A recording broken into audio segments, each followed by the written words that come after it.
So we're now doing a summary for Daf Lamed Ches of Torah. We were in the middle of explaining Rani Bas Tzion about how we've got this Rani, this song of yearning, going to come back and to go up to Hashem, and then simply this joy when Hashem's light is manifest in our world. And we explained that when we do a mitzvah, there's two parts. There's the kavana, the intention behind the mitzvah, and the feeling behind the mitzvah, and then you have the action. So the kavana is the highest spheres, whereas the action is Malchus. And within Malchus, you have two levels. You have Malchus as it is within Atzlius, Malchus, which is expression, but still within the realm of holiness, and then Malchus, expression within the realm of independence from Hashem, so to speak, and where Hashem's presence is more hidden and disguised, and therefore there's the concept of other, and therefore Malchus, when it descends, is called Bas Tzion, the daughter of Tzion, whereas Malchus for itself is Tzion.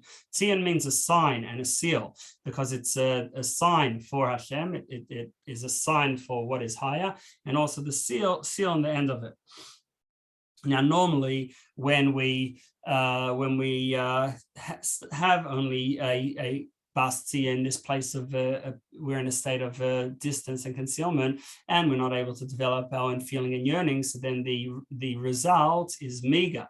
Whereas when Mashiach comes, it says Rani v'simchi basin, you can sing and rejoice, daughter of Tzion, because we even though we're coming from a place of darkness, but the bond and union with Hashem can be very powerful and great.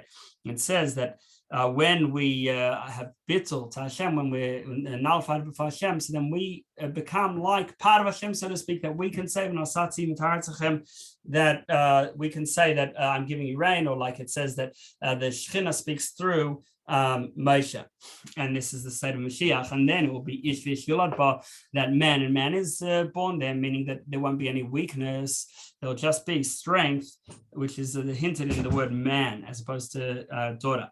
And this is the idea of Hanukkah, that we light specifically in the outside, and specifically by the opening Pesach, which Pesach hints on, the opening hints on the Malchus, and even outside the opening, beyond Malchus into the lower worlds, because we can refine and elevate them. And that's why in Bal Nisim it says that the menorah was lit in the courtyards, not in the inside of the Beis Hamikdash, but the courtyards. What does that represent? Going out into the external, into the lower realms. Next mimer, K'Hashem Elokeinu. It says, who is like Hashem, who on one hand he elevates to sit on high, but on the other hand, hamashpili liros, he descends down to see in the heaven and earth. So there's two things, like we've said in previous Maimarim here, that are called the lamp. There's ner of mitzvah, ner of the neshama, and with every, in general, the main thing is always the wick, and then the fuel can't get too close to the fire, but it helps the fire as well. So with the neshama, the wick is the neshama itself, and then the fuel is the nefesh bahamis. But through the nefesh elikis, convincing the nefesh bahamis that really there's nothing but Hashem, then the nefesh bahamis has this drive and yearning to be part of that, being to connect to what the reality, and the Hashem is unchanged at all by creation, because with people, when you make something, you have to focus and be involved, and therefore it changes you. Whereas with Hashem, it can happen without his active involvement. He's totally beyond, and only his Malchus gets involved. And therefore the neshama, when it thinks about this and explains it to the nefesh bahamis, they both develop this excitement and love for Hashem, both the godly soul and the animal soul. And then the animal soul becomes like the oil that also helps the wick burn for longer and a nicer flame.